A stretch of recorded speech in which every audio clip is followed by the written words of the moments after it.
2:36 a.m. and I am on my way to Sneakercon Philly, and Donald Trump is going to be there.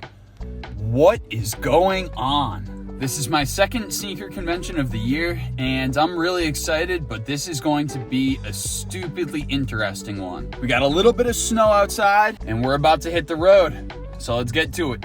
Even though it was insanely snowy and it was a slow and dangerous ride, I was able to get over to Philadelphia safely, and the loading dock was open. What's going on, my man? How are you? You got it, man. To the right here. You got it.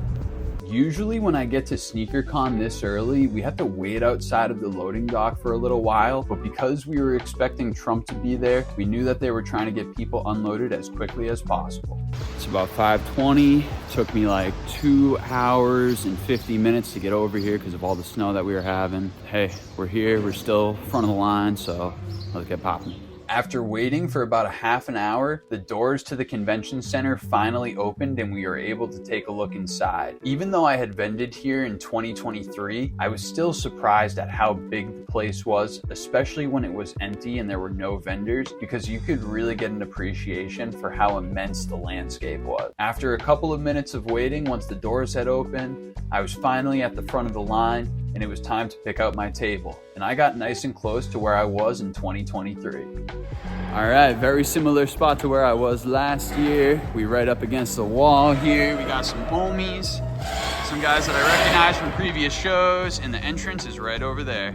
Since Donald Trump was expected to be in the building later, there was more security at this venue than any other sneaker event that I've ever been to in the past. Every single load of sneakers that we brought in had to be sniffed down by bomb-sniffing dogs, and any time you carried in a bag, whether it be a fanny pack, over-the-shoulder bag, backpack, or duffel bag, everything had to be checked by the security on site. In addition to getting sniffed by the bomb-sniffing dogs and having all of our bags checked, we also had to get waved down by a metal detector wand to make sure that we didn't have anything dangerous on us. Unfortunately, this really slowed down the rate of traffic onto and off of the loading dock. So I have officially parked and I am headed back over to the venue to get this shit started. Let's get back into the venue and start the setup process. Even though I had already unloaded all of my stuff, I was still forced to wait in the security lines once again. Would you be able to take that off? I just put your arms out the side for now, like you. I got metal on my arm. My other arm might do it too, just to warn you. I got metal on my arm. Watch your back. Hold that, Mert. That's wild, man.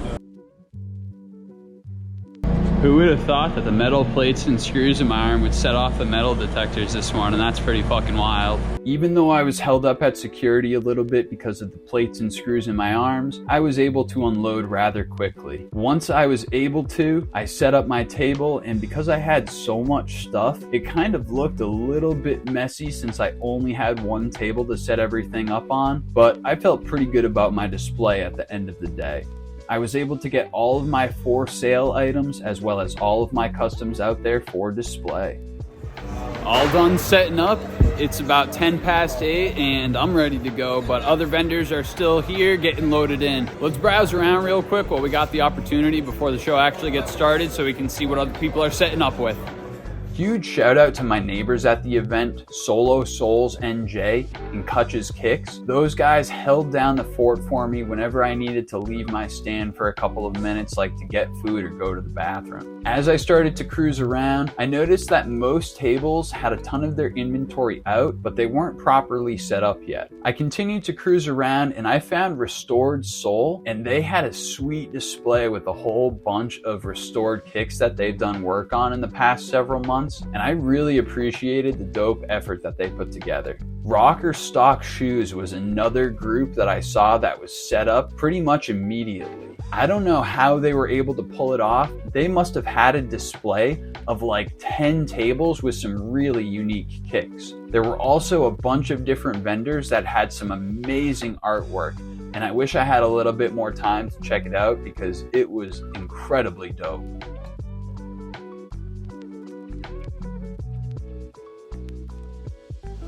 All right, I got a second for the day. My girl Abby's coming through to help me out.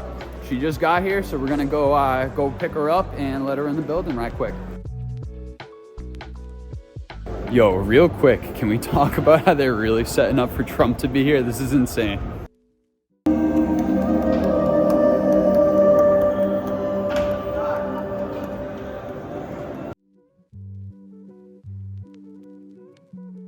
Jam Jam! There she is. She's helping out today. Yeah. My partner in crime for the day. What's good? How are we doing? Good to see you. Thanks for coming. Oh my gosh, are you kidding me? So this is welcome to Sneakercon. Wow. All right, it's 11:44. I'm gonna take a quick lap around and see what we got before the show starts up. And yeah, and then we'll be back at the booth and we'll get shit cracking for the day. 15 minutes before the show started, and most of the people were at least 95% of the way set up. I happened to be in an absolutely amazing aisle where there were some crazy vendors that had grails on grails on grails. As a matter of fact, at the end of my aisle, you could find DJ Sneakerhead, who had a whole bunch of player exclusives and hard to find kicks. As I continued to cruise around, I found John's on Fire, which had some amazing custom kicks, as well as a trailer full of immaculately displayed kicks for resale. And then right outside of their stand was another display of some incredibly rare kicks. And then off to the side of these 85s was the punching bag. What's that? You don't got hit it the hardest, you hit the same score twice, you win sneakers for a year, hit +5, so you get like 105, and then you hit like a 110 on the second one, or a 1 at 100, and a pair of sneakers first. All right.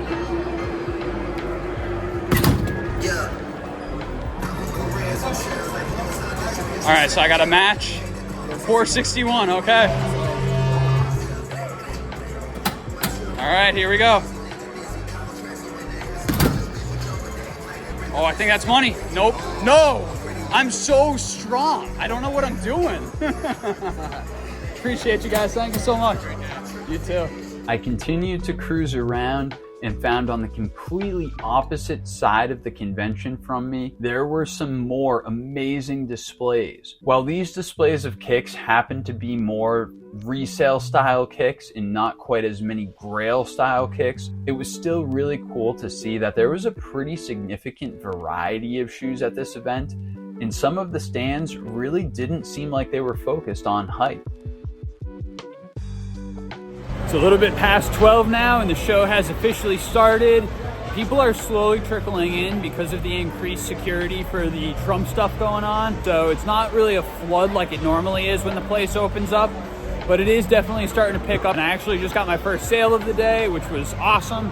We'll take a quick look around and then let's get down to the action. As the show started, there was a little bit more of a slow trickle of people coming in because there was so much security that they had to get through since Trump was going to be in the building later. Things started to pick up after a little while though, and luckily I had a whole bunch of people coming through to check out the shoes that I had for sale, to see the sneakers that I had on display, and even to buy some Pokemon cards. Unfortunately, sales weren't too crazy for the first couple hours of the show, but around 2 o'clock they started talking about Trump coming to the stage. All right, they officially announced that he's in the building. I'm gonna do a quick run up, try to get a little bit of video, see what's good, and then get back to the stand. I was able to sneak away from my stand for a minute to get up to the stage where Trump would be speaking. When I got up there, I saw this huge screen with this website, gettrumpsneakers.com. Obviously, this guy was here to sell us something.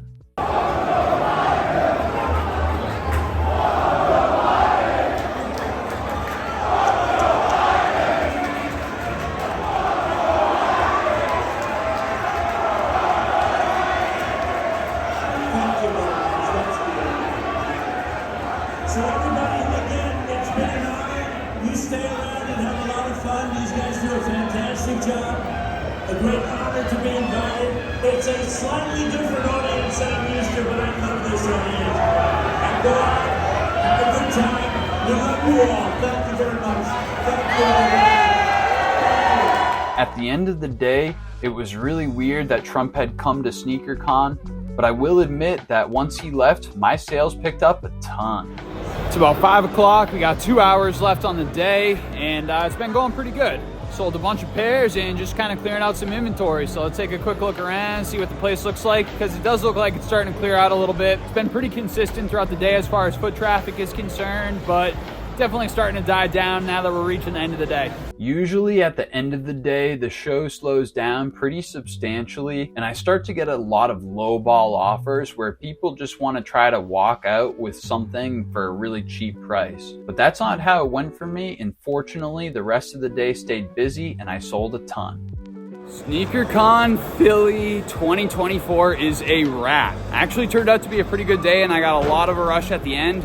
Unfortunately, cameras kind of died on me, so I wasn't able to film as much as I would have liked to, but overall it was a great show. I ended up selling a whole bunch of pairs. I made it home safe, and luckily all of the snow had melted by the time the show was over, so I didn't have any problems getting home. Sneakercon Philly was a huge success for me for 2024, and I was able to sell a whole bunch of inventory that I wanted to get rid of and get a whole bunch of eyes on all of my custom products. Sneakercon has a lot more stops in the northeast of the US this year, and I'm really looking forward to see the next couple. As always, thank you to everybody that stuck around until the cold, bitter end of this video. You guys already know, I'm Sailboat, and I'm out of here.